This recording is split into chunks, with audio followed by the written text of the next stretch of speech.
Everlasting Gospel, volume 1, chapitre 1. Titre: Un royaume sans péché. Partie 1. Première leçon. Apocalypse 11, 15.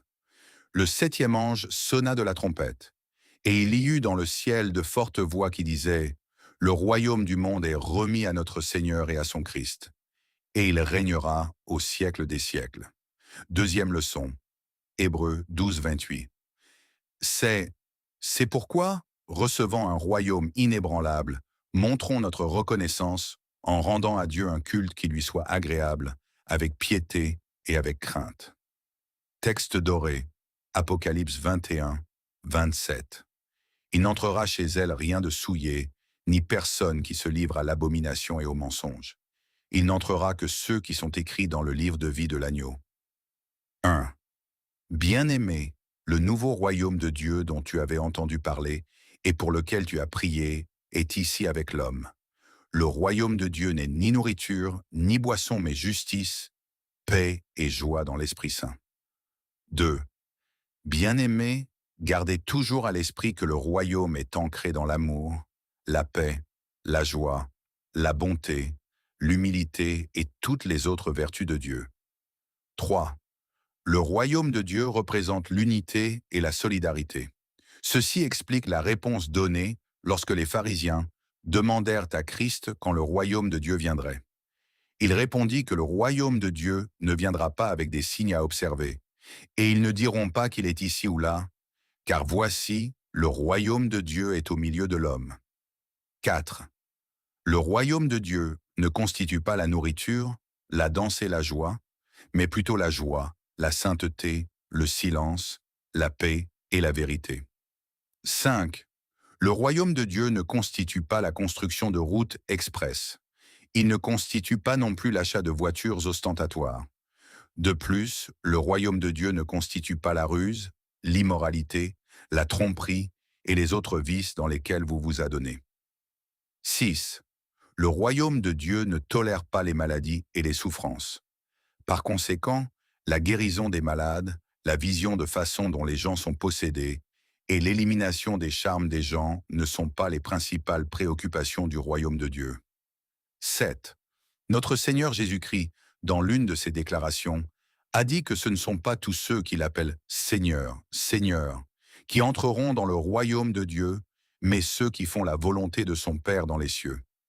Il souligna encore que, le jour du jugement, beaucoup me diront en ce jour-là, Seigneur, Seigneur, n'avons-nous pas prophétisé en ton nom, et en ton nom ont chassé les démons, et en ton nom ont-ils fait beaucoup de merveilles? Et alors je leur déclarerai, je ne vous ai jamais connu, retirez-vous de moi, vous qui commettez l'iniquité. Matthieu 7, 22 à 23. 8. Ce n'est pas l'huile sainte qui constitue le royaume de Dieu. Elle ne se manifeste pas non plus dans la capacité de se baigner très pur.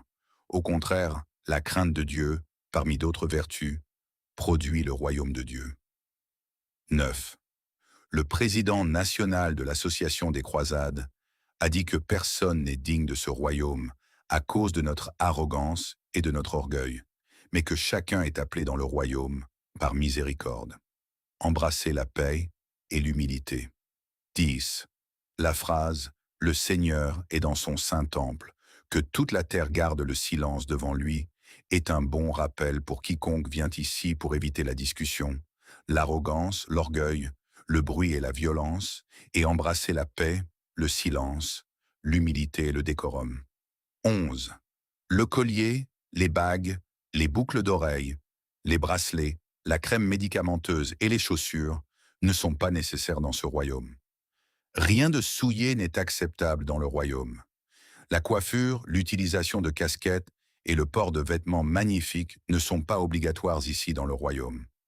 Tout le monde doit être dans la paix, le silence, l'humilité et en général avoir peur du Seigneur. 12. Le Père, le Fils, le Saint-Esprit et les anges sont ici dans le royaume. De plus, tous les prophètes d'autrefois sont présents ici dans le royaume. Si Dieu avait ouvert vos yeux afin que vous voyiez tous ceux qui sont présents dans le royaume, vous auriez sympathisé avec vous-même pour les choses malsaines auxquelles vous vous livrez. 13. Si vous aviez le temps de voir un ange, vous vous rendriez alors compte qu'aucun d'eux ne lève le visage à cause de la mesure dans laquelle ils respectent et craignent le Père.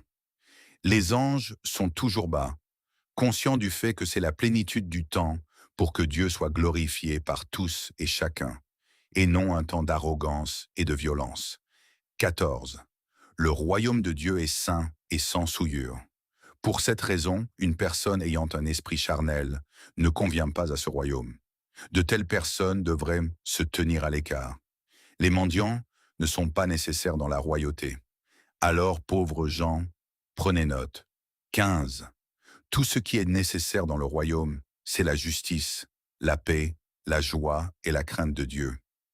Pour que vous puissiez hériter de ce royaume, il est impératif que vous fuyiez la violence et l'orgueil et que vous embrassiez la paix et l'humilité. C'est le royaume qui est très difficile à hériter. 16. Aucune chose matérielle n'est nécessaire ici.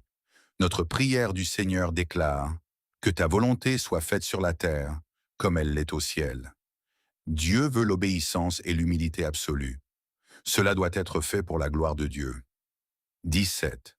Nous ne venons pas ici pour adorer autre chose que le Dieu Tout-Puissant qui a créé le ciel et la terre et les choses qui y sont.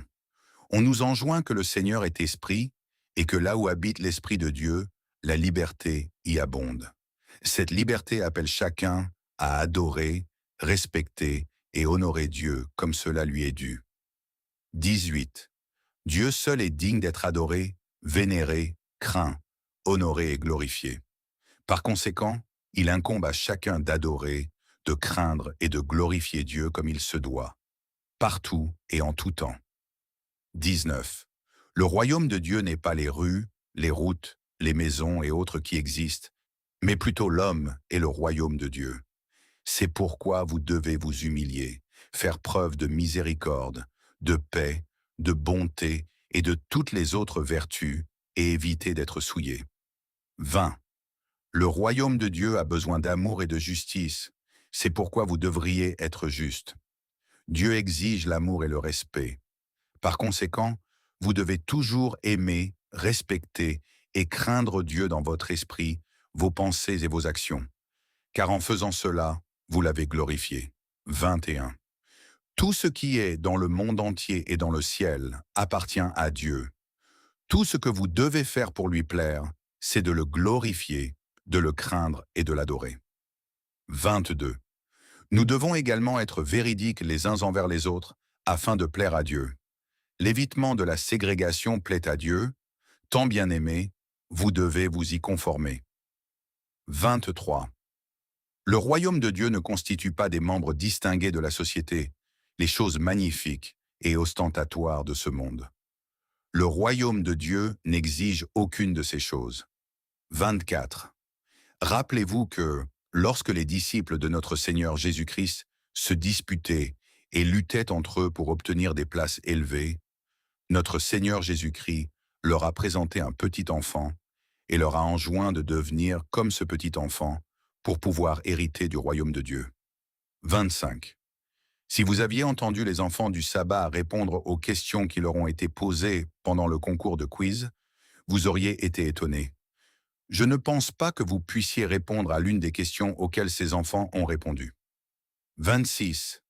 L'une des questions posées était « Qui est le plus grand dans ce royaume ?» Que donneriez-vous comme réponse si la question vous était posée? 27. Notre Seigneur Jésus-Christ a dit dans Matthieu 11, « 11.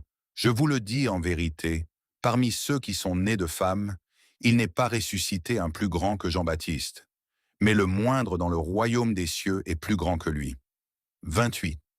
Que disait-on de notre Seigneur Jésus-Christ? Il guérit les malades et prêchait sans cesse. Il était bon, gentil et charitable envers tous et chacun avec une grande humilité. En fait, il s'est humilié jusqu'à la mort. 29. Et en conséquence de son humilité, il a reçu un nom qui surpasse tous les noms. Essayez toujours de vous conformer aux injonctions du Saint-Esprit. 30. Essayez d'acquérir chaque évangile du centre de l'évangile éternel et demeurez-y. Car si vous ne faites pas ces choses, vous le regretterez. Assure-toi de transmettre aux autres ce que tu obtiens en pratiquant l'évangile de Dieu pour éviter les regrets à la fin. 31. Être président, président du conseil, trésorier ou occuper n'importe quel autre poste dans le monde ne signifie rien. La seule chose profitable est de faire preuve d'humilité. 32. Ne vous réjouissez pas de donner une grosse somme d'argent au service de Dieu, car cela ne vaut rien puisque Dieu est l'unique propriétaire de toutes choses. Réjouissez-vous plutôt d'avoir adoré, glorifié et craint Dieu, car ce sont les choses nécessaires dans ce royaume. 33. L'esprit de violence et d'arrogance que vous possédez vient de Lucifer, parce que la violence, les combats de guerre, l'orgueil, etc., sont terrestres. L'esprit de controverse en vous est l'esprit de Lucifer. En fait, c'est l'esprit de Lucifer qui règne sur l'humanité. C'est pourquoi le monde vit dans la violence. 34. La maison d'assemblée, le Sénat, la présidence et le monde entier sont à couteau tiré avec eux-mêmes, en raison de l'esprit de Lucifer qui prévaut. Mais malheureusement, les gens continuent de blâmer Dieu pour avoir conçu certaines choses comme elles sont. 35. Le monde entier a tant valorisé et préféré les choses de ce monde, au point que la plupart des gens deviennent tellement agacés et dérangés de ne pas être riches ou bénis par certaines choses. À suivre dans la partie 2. Que ceux qui ont des oreilles pour entendre, qu'ils entendent. Merci, bon père.